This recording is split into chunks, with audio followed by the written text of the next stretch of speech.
Hall houses the largest collection of women's art in Europe, and in October it opened a special exhibition of Jamaican women's art to the British public for the first time.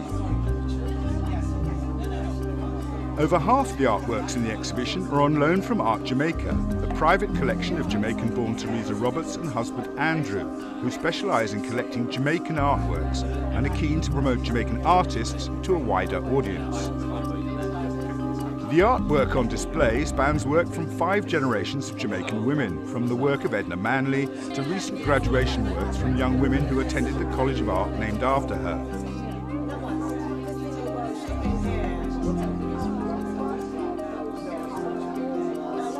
Kingston-born art critic and author Edward Lucy Smith thinks the exhibition has a unique value. It's extremely important because it's recognition. That is, women have been to some extent shut out. Here you have them being celebrated. And it gives a good idea of how various Jamaican art can be if it tries. And it also shows that Jamaican art is radicalizing itself in a way that it never did before. Jamaica, though people don't always admit it, is a matriarchal country. That is, the first big sociological study of Jamaican society was called, the title is My Mother Who Fathered Me. And it is women who hold the family unit together.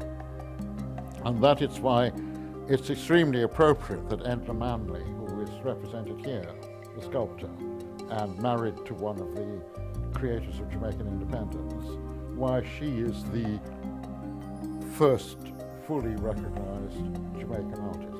She made Jamaican artists know that it's okay to paint yourselves what we look like, and also to sculpt. You know, there is such strength in who we are as a people, and not be afraid to paint black people as they are. Her work, if you notice, is very, very raw, very powerful. And she was quite a woman in her day. Laura is one of my favorites. That's why I'm standing beside her sculpture piece. Quite controversial artist. I don't know if you heard about the public art, Emancipation Park, the major piece that caused the controversy, throughout Jamaica and the region. That's the artist, and look at that. Look at something so delicate and fine and beautiful, also coming from the strength of emancipation. So this is why we must give the artists a chance to just be who they are. Edna's tradition of somewhat political art continues with a sculptor like Laura Facey. You know, this is with the praying hands, is a direct descendant of that. And Jamaica is an open society for all its faults.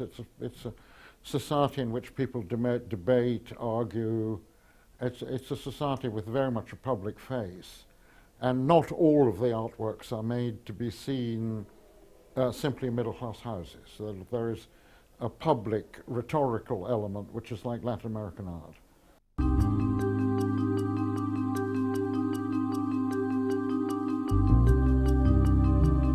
Along with these broader statements on the human condition, the exhibition also contains an ostensibly eclectic mix of abstracts and styles. But here too, Edward Lucy Smith finds the selection of women's art provides a unique perspective. What you see is images very often of femaleness, that is, of female forms. Very often there are hidden sexual allusions to even if the picture seems abstract, to the female body. And I think that is extremely interesting.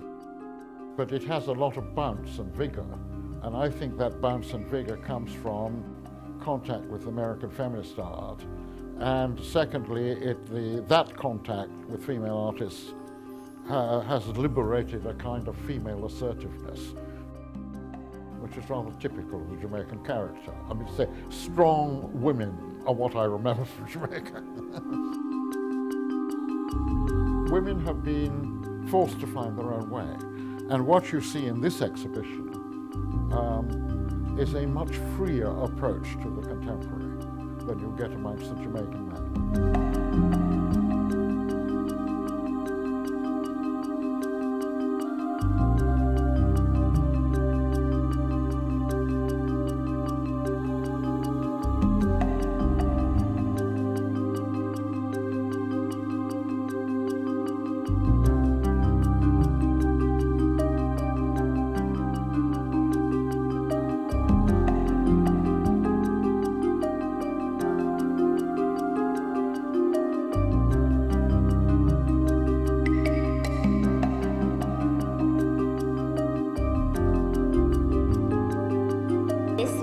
really based on the fact and the development of pop culture in Jamaica and how we see and represent ourselves as voluptuous women. And this is just a microscopic view of fat cells and my studies of fat cells for my final year exhibition. Currently, I'm focusing on fibrotic cells within the womb as an African woman, a woman of African descent. And so it's similar in the sense of shape, but the context is different.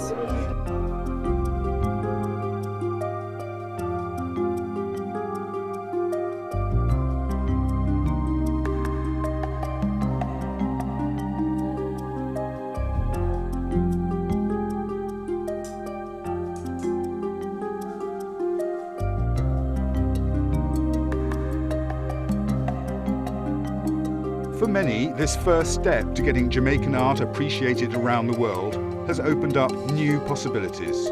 I feel it's really important because I realized that the women here tonight who are showing works, they span over probably, I think, 4 or 5 generations. So to be like in a show with artists who have inspired me or who have motivated me to, in the first place, go to art school, it's a big deal. It's a big deal. And to see that, they're all Jamaican women, I feel proud. It's really something that I think is going to explode. I mean, the pieces that you're looking at in this exhibition absolutely hold their own within the rest of the Newport Art collection as a whole, and I think will work really well sort of throughout Britain. It just needs to be picked up. So we're hoping that this is what will do it, kickstart it a bit. A lot of the pieces come from the final year show of the Edna Manley Art School, and some of those artists are here tonight. So that's great for the future of Jamaican art. And as I say, if people went there, I think they'd be very surprised at structurally how strong the Jamaican art scene is. We will certainly want to open up the whole of Jamaican art and not just women's art, and we've got some ideas at the moment in terms of where we might in central London be able to put a show on for Jamaican artists in general, and those would, hopefully the shows would get sort of bigger and a wider audience would see the variety of art that's in Jamaica at the moment, which would be great. I just think it is a wonderful start, starting with the Cambridge University, and for us to go on the international scene, there is no stopping us. Just allow our artists to explode on the international arena.